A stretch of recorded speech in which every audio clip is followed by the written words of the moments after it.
오늘은 내게 힘을 주는 교회, 내게 힘을 주는 교회라는 제목으로 함께 하나님 말씀 나누도록 하겠습니다.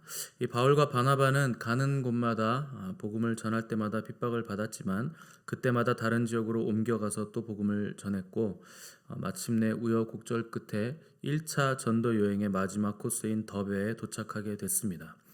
이 더베는 1차 전도 여행의 반환점이었기 때문에 더베에서 복음을 전한 후에 왔던 길로 이제 바울과 바나바는 다시 돌아가게 되는데 출발지로 다이렉트로 그냥 돌아가는 것이 아니라 지금까지 복음을 전했던 지역을 하나하나 신방하면서 돌아가게 됐습니다.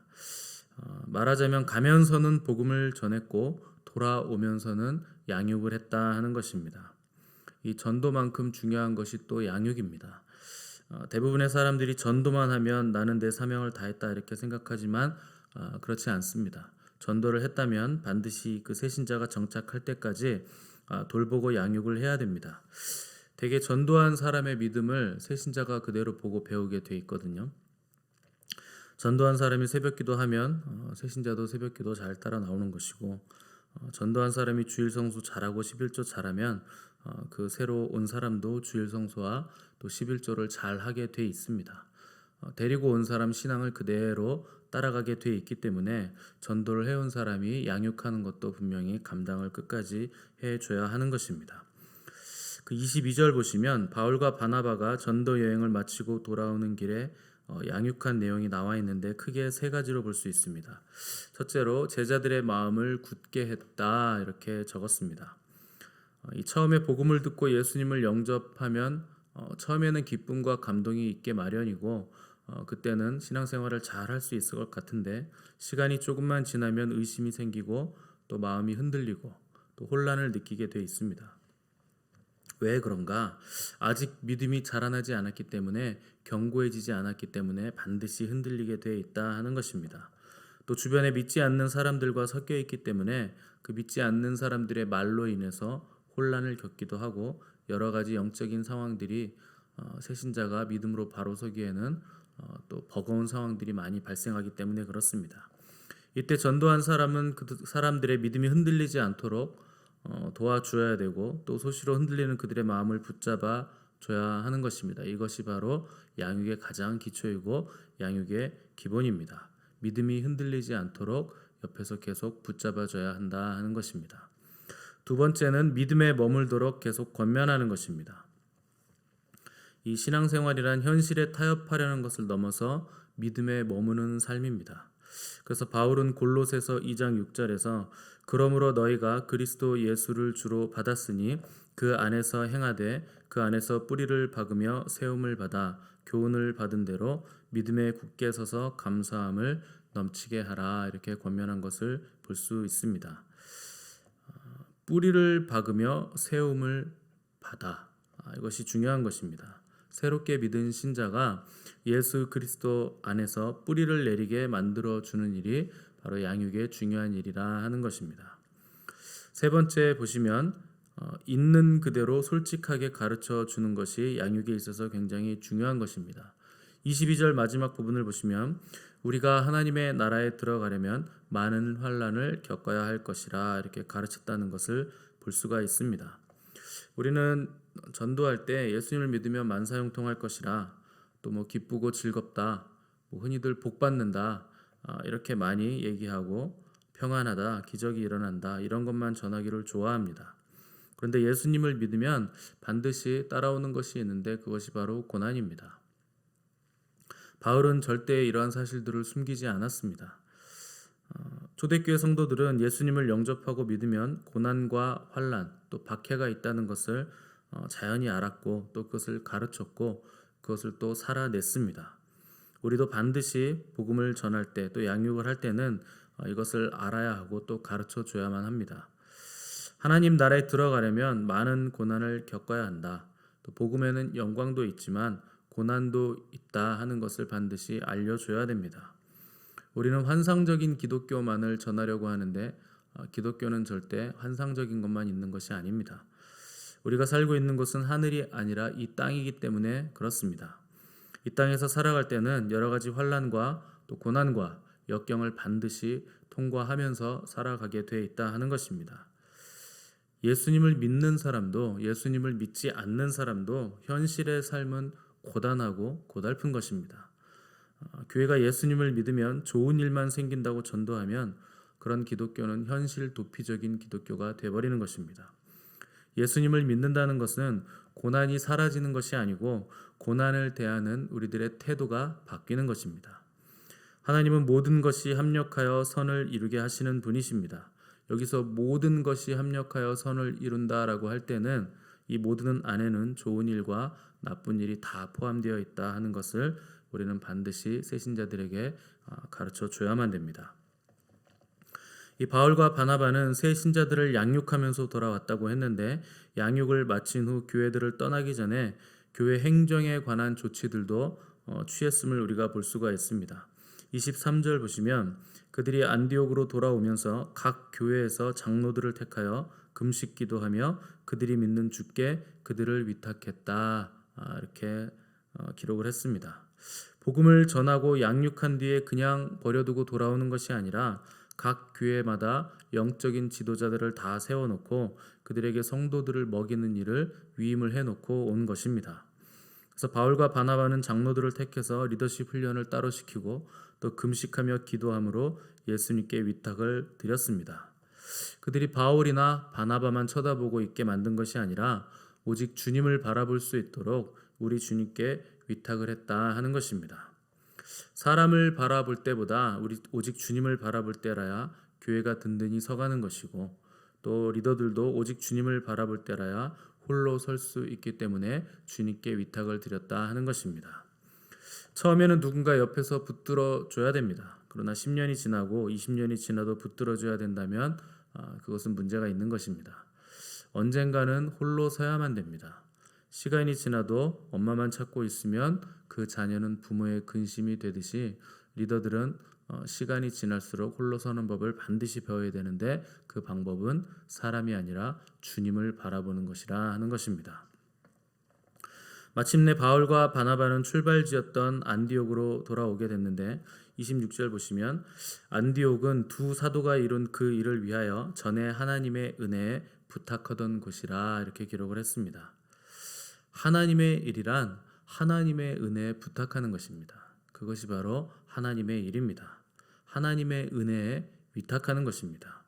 내 능력이나 내 방법이나 내 열정, 내 뜻으로 하는 것이 아니라 하나님의 은혜 안에서 모든 일을 맡기고 그분이 시키는 대로 그분이 역사하시는 대로 움직이고 순종하는 것이 바로 하나님의 일입니다. 우리가 자꾸 실패하는 이유는 내 뜻대로 하고 내 맘대로 하고 내 멋대로 먼저 결정해서 움직이기 때문에 그런 것입니다. 하나님께 위탁드리고 하나님의 은혜에 순종하여 움직이는 것이 하나님의 일임을 여러분 반드시 기억하시기 바랍니다. 27절 보시면 그들이 이르러 교회를 모아 하나님이 함께 행하신 모든 일과 이방인들에게 믿음의 문을 여신 것을 보고했다 이렇게 기록을 했습니다. 자기들을 파송하고 후원해주고 기도해준 안디옥 교회 사람들에게 선교 보고를 했다 하는 것입니다. 이 선교지에서 일어난 일들 또 돌에 맞아서 거의 죽을 뻔한 일들도 아마 다 간증을 했을 것입니다. 이들의 간증을 통해서 보낸 사람도 보냄을 받은 사람도 힘을 얻고 용기를 얻을 수 있기 때문에 간증을 하는 것이고 선교 보고를 하는 것입니다. 아마 바울과 바나바는 이 일을 간증하면서 마음 다해 살아 돌아올 수 있도록 인도해 주시고 하나님께서 역사하신 그 일들을 찬양을 드렸을 것입니다. 또한 듣는 안디옥 교회 사람들도 자기들이 후원하고 힘을 다해 기도한 대로 하나님께서 신실하게 응답해 주셨음으로 인해서 서로 간에 힘을 얻고 또 서로 간의 믿음이 크게 성장하게 됐을 것입니다. 이 28절 보시면 제자들과 함께 오래 있으니라 이렇게 기록을 했습니다. 이 치열한 영적 전투의 현장에서 돌아온 바울과 바나바에게 이 안디옥 교회 제자들은 안식을 제공하고 그들을 돌봐줬다 하는 것입니다. 이 제자들과 함께 충분하게 휴식하고 교제한 뒤에 이 바울과 바나바는 이제 위로와 격려를 받았을 것이고 그리고 나서 다시 제2차 전도 여행을 떠나게 될 것입니다. 이것이 바로 교회 공동체의 모습입니다. 우리는 서로 돌아보고 사랑과 선행을 격려해주는 그런 아름다운 공동체가 반드시 돼야 됩니다. 싸우고 반목하고 또 담싸우면서 우리 주님께서 피로 세우신 교회를 분열시키는 일을 멈추고 우리는 반드시 사랑으로 하나가 돼야 됩니다. 그것이 주님이 세우신 피로 사신 교회의 참다운 모습입니다. 우리는 교회 안에서 어떻게 하나가 돼야 하는지 또 어떻게 서로 사랑할 수 있는지 그 방법을 반드시 알고 신앙생활을 해야 됩니다. 너무나 오랫동안 우리는 교회 안에서 어떻게 공동체가 사랑으로 하나 되는지, 어떻게 막힌 담을 허물 수 있는지 그 방법조차 모르면서 신앙생활을 해오고 있습니다. 우리가 가장 먼저 연습해야 될 것, 가장 먼저 회복해야 될 것은 서로 격려하는 것입니다. 무례한 말과 행동을 하지 않는 것입니다. 이 청년들 중에 명절에 가족들 모이는 것에 가기 싫다고 하는 청년들이 꽤 많습니다. 왜 가기 싫을까요? 가족이라고 친척들이라고 아무 생각 없이 말을 함부로 하기 때문에 가기 싫은 겁니다. 시집은 언제 갈래? 유학 다녀왔다더니 취업은 언제 할래? 박사학위 받았는데 그 회사 다닌다고? 이제 제대로 된 회사로 옮겨야 되겠네? 이런 얘기를 예의 없이 함부로 하기 때문에 명절에 친척들이 있는데 가기가 싫다 하는 것입니다. 무례한 말을 아무렇지도 않게 함부로 하는 것 때문에 감정이 상해서 명절에 서로 싸우고 헤어지는 경우도 매우 많습니다. 교회 안에서도 마찬가지입니다. 친하다고 함부로 말하고 친하다고 막 말할 수 없는 것이고 설사 내 자식이라고 해도 함부로 말하는 것은 굉장히 조심을 해야 됩니다. 세상 사람들도 함부로 하지 않는 말들을 교회 안에서는 굉장히 쉽게 함부로 하는 것을 우리가 매우 쉽게 볼 수 있습니다. 그것 때문에 상처를 받는 것입니다. 오랜만에 봤는데 아이고 목사님 머리가 또 많이 빠지셨네요.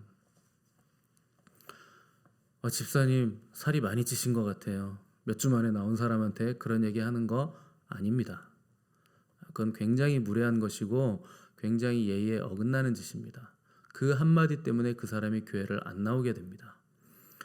함부로 말하기 때문에 교회 공동체에 분열이 되고 담이 계속 높아집니다. 여러분 반드시 기억할 게 있는데 나에게는 훨씬 더 많은 약점들이 있다는 것을 기억하셔야 됩니다. 그런데 모든 교회 공동체 사람들이 지금 다 참아주고 있는 겁니다. 여러분들에게 얘기 안 하고 있는 겁니다. 무엇을 말하느냐 이상으로 중요한 것이 어떻게 말을 하느냐입니다. 진리를 말한다 해도 사랑 없이 말하면 반드시 상처를 주게 돼 있고 교회 공동체를 분열시키게 돼 있습니다. 옳은 말이 상처를 주는 겁니다. 왜냐하면 사랑 없이 옳은 말을 하기 때문에 그것이 상처가 된다 하는 것입니다. 세상 사람들이 왜 교회를 비판하고 조롱할까요? 진리라고 하면서 자기들끼리 싸우고 분열하기 때문에 그런 것입니다. 정말 진리라면, 정말 옳다면 옳은데 왜 싸웁니까? 옳은데 왜 거기에 싸움이 있습니까?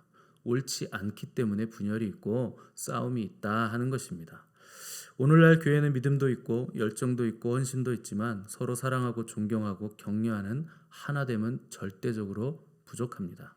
오히려 세상 사람들 회사보다 우리는 팀워크가 훨씬 더 와해되어 있는 것이 바로 교회입니다. 아무리 큰 성장을 이루고 기적적으로 부흥을 했어도 교회가 서로 섬기고 하나 되지 못한다면 크면 클수록 더 이기적이고 크면 클수록 더 부끄러운 교회가 될 것입니다. 예수님께서 십자가를 지시기 전에 마지막으로 제자들을 위해 하신 기도는 저희를 진리로 하나 되게 하옵소서 하는 기도였습니다. 우리는 반드시 이 기도를 기억해야 됩니다. 교회 다니는 사람은 많은데 갈수록 참된 그리스도인을 찾기는 힘들어지고 있습니다. 저와 여러분은 기본기가 잘 닦인 참된 그리스도인들이 되시기를 간절히 바랍니다. 우리는 말부터 조심해야 됩니다. 무례히 행치 않는 것이 사랑입니다. 믿음이 좋다면 행동도 좋아야 됩니다. 신앙이 아름답다면 행동도 아름다워야 됩니다. 함부로 말하지 않아야 되고 함부로 판단하지 말아야 되고 함부로 쉽게 행동하지 말아야 됩니다. 내가 좋아하고 내가 생각하는 것만 주장하는 것도 멈춰야 됩니다. 내가 아름답다고 생각하는 그것이 다른 사람들에게는 하나도 아름답지 않은 일일 수 있다 하는 가능성을 항상 여러분 생각을 하셔야 됩니다.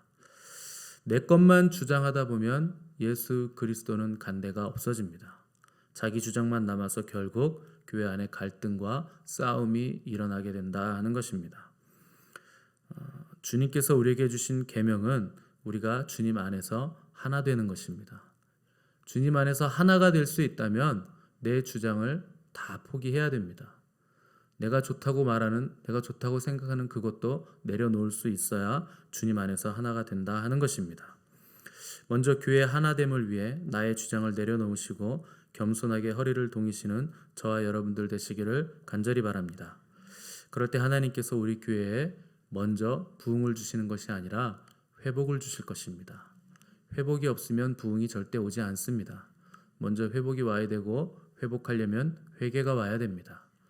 울며 애통하며 몸부림치며 교회 바닥을 떼굴떼굴 굴러다니는 회개가 있어야 우리에게 회복이 오는 것이고 그때 비로소 하나님은 우리 교회에 부흥을 주시는 것입니다. 서로 힘이 되는 공동체, 서로 격려하는 공동체로 소문이 나는 우리 교회 또 저 여러분 되시기를 간절히 바랍니다. 기도하겠습니다.